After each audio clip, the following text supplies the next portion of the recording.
Hi, welcome to Film Fix, and a look at how La La Land sets up story beats and pays them off, again and again and again, and does so in a way that leaves us, the audience, satisfied and fulfilled. As always, spoilers ahead. In this video, we're going to analyse how writer-director Damien Chazelle uses familiarity to set up certain story beats to establish and anchor them with the audience, and then returns to these beats later on in the film in an extremely satisfying way to round off and complete the experience. Some would call this foreshadowing. For me, one of the reasons that some film and TV narratives are not successful is down to a lack of a satisfying payoff. We've all seen movies or TV episodes where a solution to a problem, or indeed an entire story climax, comes out of nowhere, completely unexpectedly. Doesn't this feel hollow, unearned, and somehow unsatisfying? I'm not necessarily talking about surprise and mystery. These are good things. I'm talking about unearned story moments that are frustrating and feel weak. We can speculate why this is. Maybe there's an argument to make that when an audience feels included in the building of the story, they feel invested, and if they feel excluded, they feel cheated. Fortunately, we have films like La La Land, where the narrative and visual storytelling constantly sets up story beats that continually pay off throughout the film. So, what does Damien Chazelle do to set up story beats and create foreshadowing?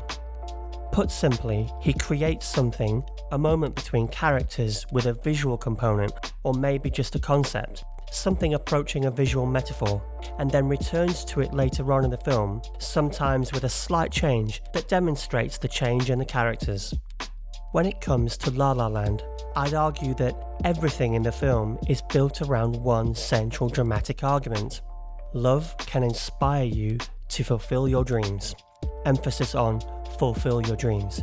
I'd also argue that La La Land is built around the theme of stars, the Hollywood kind and the kind that we see in the night sky. If we accept these concepts, then we begin to see how Chazelle sets his world up and then uses these moments to pay the story off. Okay, let's get to it. At the top of the film, we're introduced to our protagonists and get a snapshot of who they are. Sebastian in his old school car, jazz is playing, he's interacting with his out-of-date cassette player, almost orchestrating his music. He's a musician who values classic things. We move to Mia. She's in a Prius, typical LA.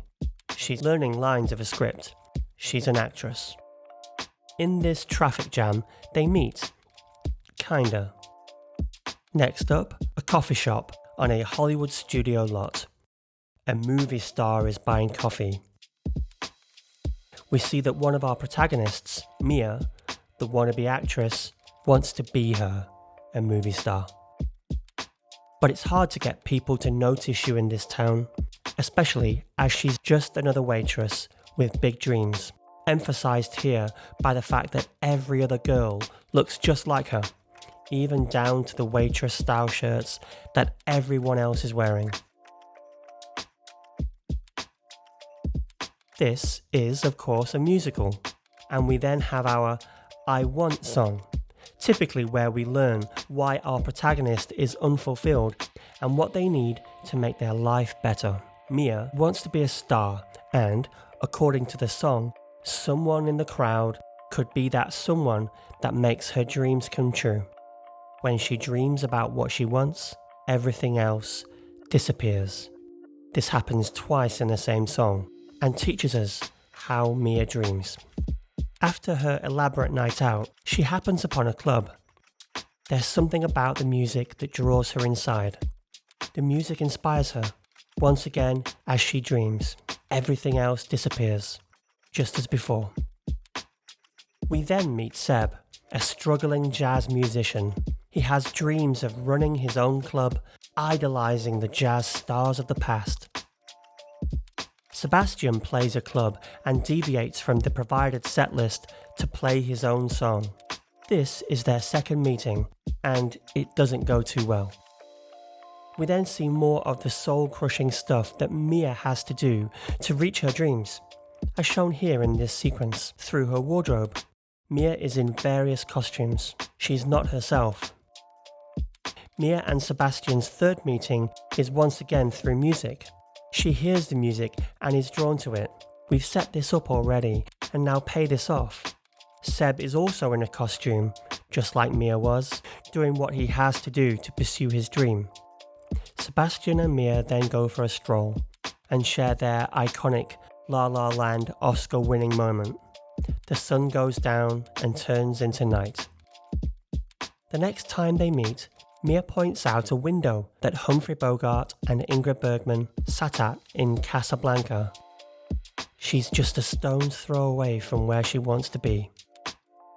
Here, Sebastian begins to inspire Mia to doing things her own way, to stop following the rules and make her own path. He then teaches her about his passion, the spirit of jazz, uncompromising, passionate, and communicating without words, through expression.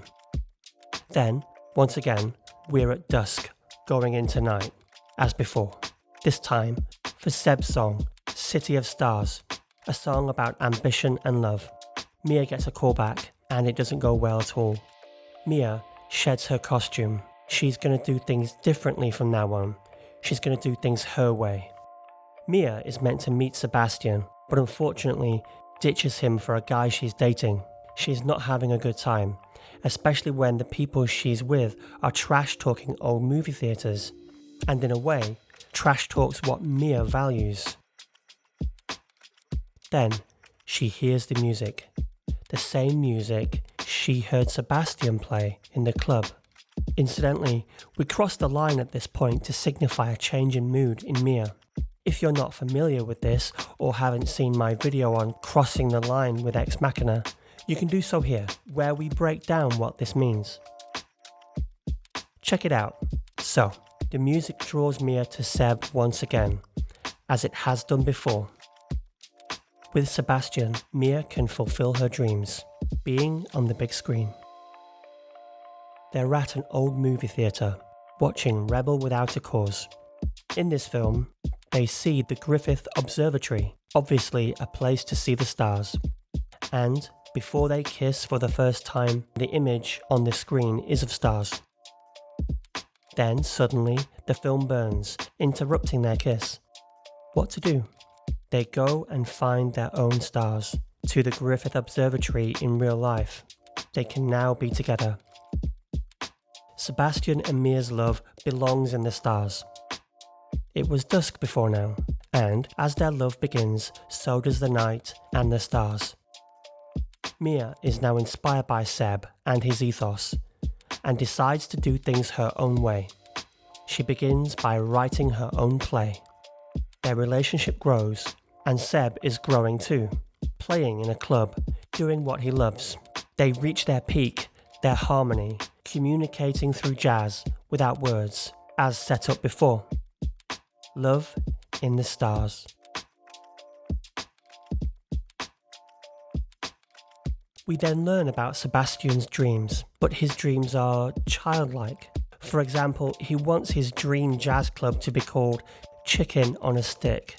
We see his childlike ways by the fact that his walls are decorated by the drawings of a child.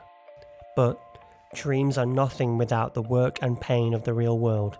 Sebastian hears Mia tell her mum about his plans to open a club. It's like a dose of the real world slapping him in the face. Time to grow up. So, he takes a job, and that means compromising. Sebastian and Mia are putting the work in to achieve their dreams, as described by another rendition of City of Stars, this time together. We see a montage of them moving forward, Mia producing her own play, and Sebastian making the money. Back at Sebastian's place, the childish drawings are gone, now that reality is here. For the first time, Mia sees Seb in his new reality. She's realised that he's compromised his passion, something she doesn't want for him. There's no dream. They fight about it, it turns bad, and some regrettable things are said. It ends abruptly, where once the music brought them together. Has the music ended them? Seb's new music told us it would start a fire. It literally did, burning their relationship. Sebastian learns that he's got a conflict. Choose between a photo shoot for his new music or ditch it and be there for Mia at her play. It's his own dreams over Mia's dreams. Dreams or love. He chooses his own dreams. We then see Mia's premiere of her play, her path to her dream, which is represented by a vision of Paris. A sparse crowd reveals no Seb. It's also her turn to overhear some tough, real talk, just as Sebastian did. And, just like Sebastian, she takes it to heart and reacts, putting an end to her dreams. She has one last fight with Seb, and she goes home. Life moves on. But something happens. A casting director calls Sebastian, trying to find Mia for an audition. He drives all the way to her parents' house to tell her the news. The casting director was someone in the crowd of her play. Something that Mia dreamed about at the start of the story. Sebastian convinces her that she should go to the audition.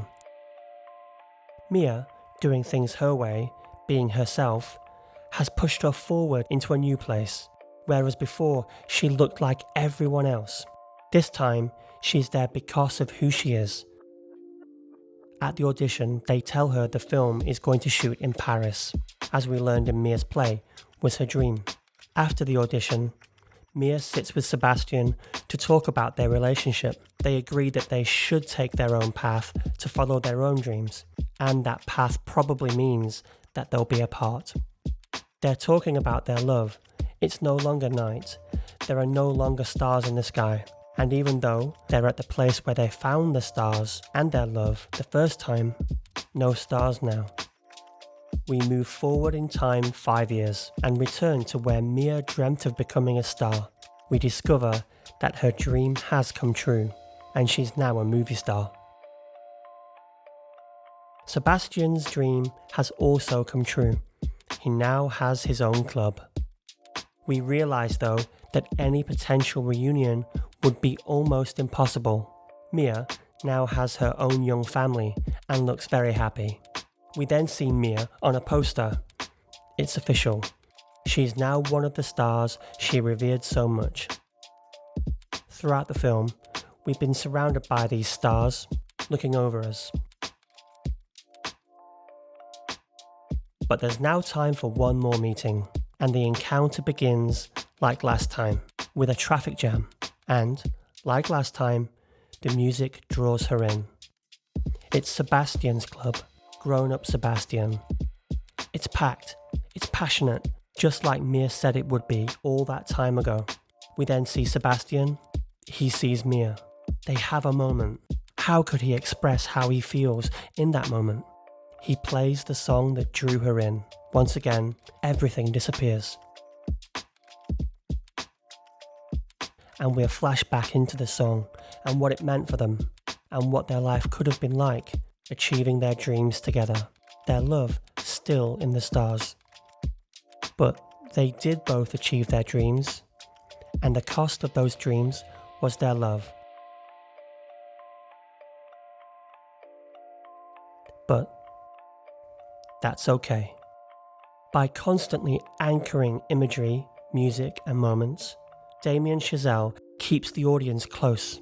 We're on the inside of the story. It feels familiar. We feel invested, like it's worth our time. This ability to set up and pay off these moments could be one of the reasons for La La Land's success and why it's loved by so many people. Okay, that's it for our look at how to set it up and pay it off in La La Land. Thanks for watching. Are there any other examples you can think of where we've seen moments used to draw an audience into the film and then have them pay off? Be sure to comment below. If you enjoyed this video, please hit the thumbs up. It helps these videos to be discovered and helps grow the channel. Please also subscribe and turn on notifications so that you don't miss out on future videos. It would really mean a lot. See you on the next one.